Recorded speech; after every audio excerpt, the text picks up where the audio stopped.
The Wonderful Wizard of Oz, Chapter 14, The Winged Monkeys. You will remember there was no road, not even a pathway between the castle of the Wicked Witch and the Emerald City.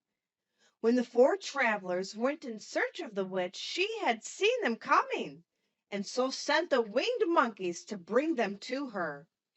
It was much harder to find their way back through the big fields of buttercups and yellow daisies than it was being carried. They knew, of course, they must go straight east toward the rising sun, and they started off in the right way.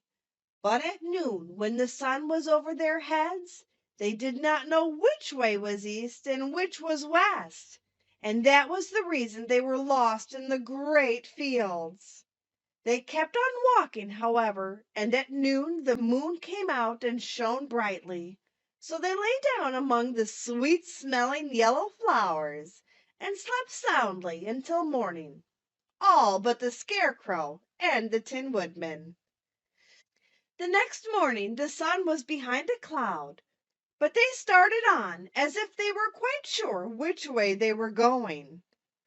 "If we walk far enough," said Dorothy, "I am sure we shall sometime come to some place." But day by day passed away, and they still saw nothing before them but the scarlet fields. The Scarecrow began to grumble a bit. "We have surely lost our way," he said, "and unless we find it again in time to reach the Emerald City, I shall never get my brains." "Nor I my heart," declared the Tin Woodman. "It seems to me I can scarcely wait to get to Oz, and you must admit this is a very long journey." "You see," said the Cowardly Lion with a whimper, "I haven't the courage to keep tramping forever without getting anywhere at all." Then Dorothy lost heart. She sat down on the grass and looked at her companions, and they sat down and looked at her, and Toto found that for the first time in his life he was too tired to chase a butterfly that flew past his head. So he put out his tongue and panted, and looked at Dorothy as if to ask what they should do next. "Suppose we call the field mice," she suggested. "They could probably tell us the way to the Emerald City." "To be sure they could!" cried the Scarecrow. "Why didn't we think of it before?" Dorothy blew the little whistle she had always carried about her neck since the Queen of the Mice had given it to her. In a few minutes they heard the pattering of tiny feet, and many of the small gray mice came running up to her. Among them was the Queen herself, who asked in a squeaky little voice, "What can I do for my friends?" "We have lost our way," said Dorothy. "Can you tell us where the Emerald City is?" "Certainly," answered the Queen, "but it is a great way off, for you have had it at your backs all this time."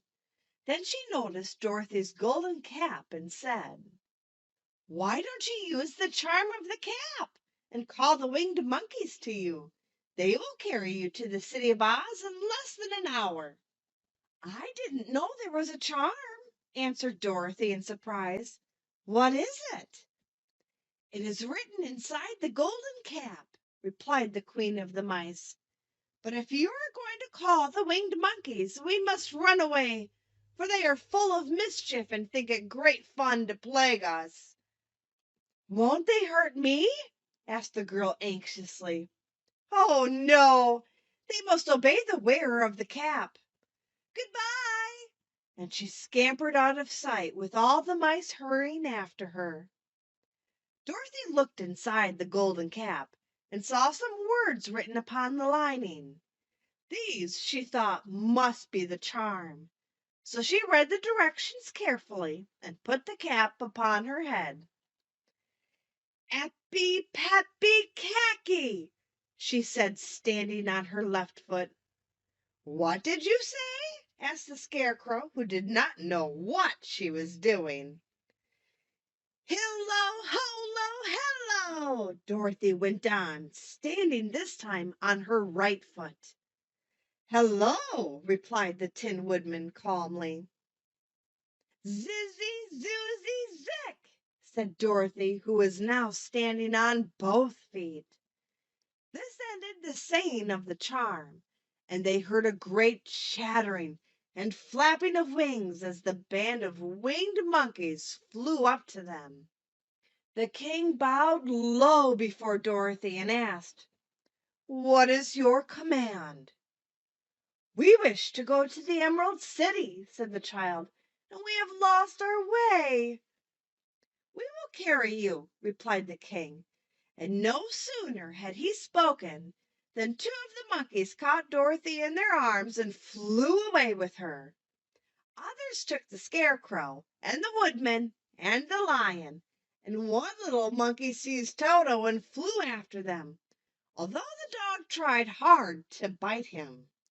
The Scarecrow and the Tin Woodman were rather frightened at first, for they remembered how badly the winged monkeys had treated them before.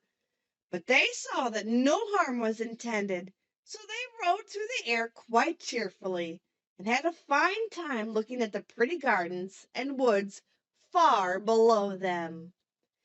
Dorothy found herself riding easily between two of the biggest monkeys, one of them the king himself. They had made a chair of their hands and were careful not to hurt her. "Why do you have to obey the charm of the golden cap?" she asked. "That is a long story," answered the king with a winged laugh. "But as we have a long journey before us, I will pass the time by telling you about it, if you wish."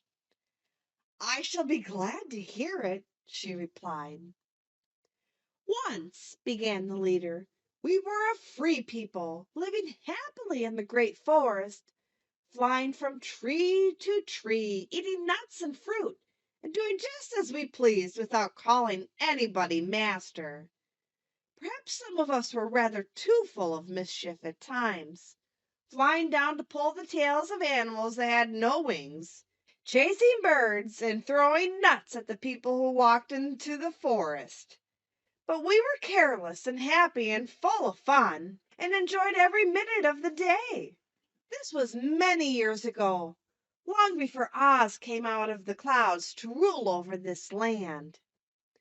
There lived here then, away at the north, a beautiful princess, who was also a powerful sorceress. All her magic was used to help the people, and she was never known to hurt anyone who was good. Her name was Gayolette, and she lived in a handsome palace built from great blocks of ruby. Everyone loved her, but her greatest sorrow was that she could find no one to love in return, since all the men were much too stupid and ugly to mate with one so beautiful and wise. At last, however, she found a boy who was handsome and manly and wise beyond his years. Gayelette made up her mind that when he grew to be a man, she would make him her husband.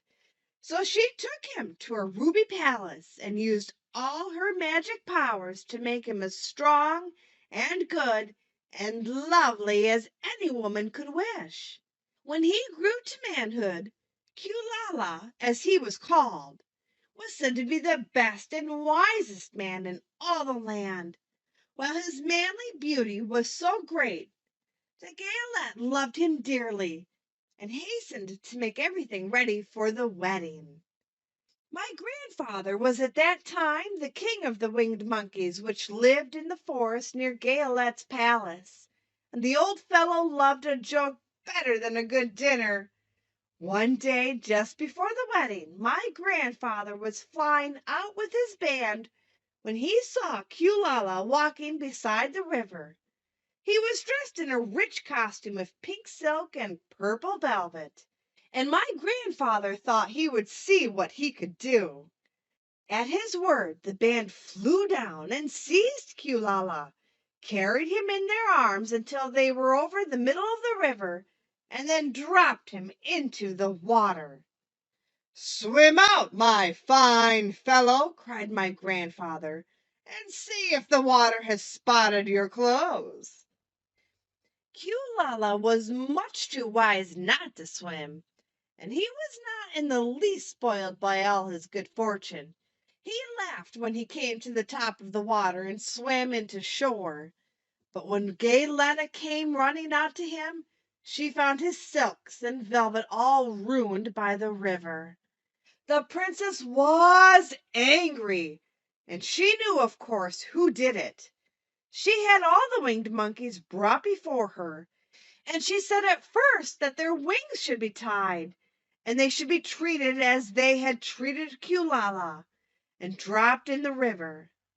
But my grandfather pleaded hard, for he knew the monkeys would drown in the river with their wings tied, and Quilala said a kind word for them also, so that Gayeletta finally spared them, on condition that the winged monkeys should ever after do 3 times the bidding of the owner of the golden cap. This cap had been made for a wedding present to Quilala, and it is said to have cost the princess half her kingdom. Of course, my grandfather and all the other monkeys at once agreed to the condition, and that is how it happened that we are 3 times the slaves of the owner of the golden cap, whosoever he may be. "And what became of them?" asked Dorothy, who had been greatly interested in the story. "Quilala being the first owner of the golden cap," replied the monkey, "he was the first to lay his wishes upon us. As his bride could not bear the sight of us, he called us all to him in the forest after he had married her, and ordered us always to keep where she could never again set eyes on a winged monkey, which we were glad to do, for we were all afraid of her. This was all we ever had to do until the golden cap fell into the hands of the Wicked Witch of the West, who made us enslave the Winkies, and afterward drive Oz himself out of the land of Oz. Now the golden cap is yours, and 3 times you have the right to lay your wishes upon us." As the Monkey King finished his story, Dorothy looked down and saw the green, shining walls of the Emerald City before them. She wondered at the rapid flight of the monkeys, but was glad the journey was over. The strange creatures set the travelers down carefully before the gate of the city. The king bowed low to Dorothy and then flew swiftly away, followed by all his band. "That was a good ride," said the little girl.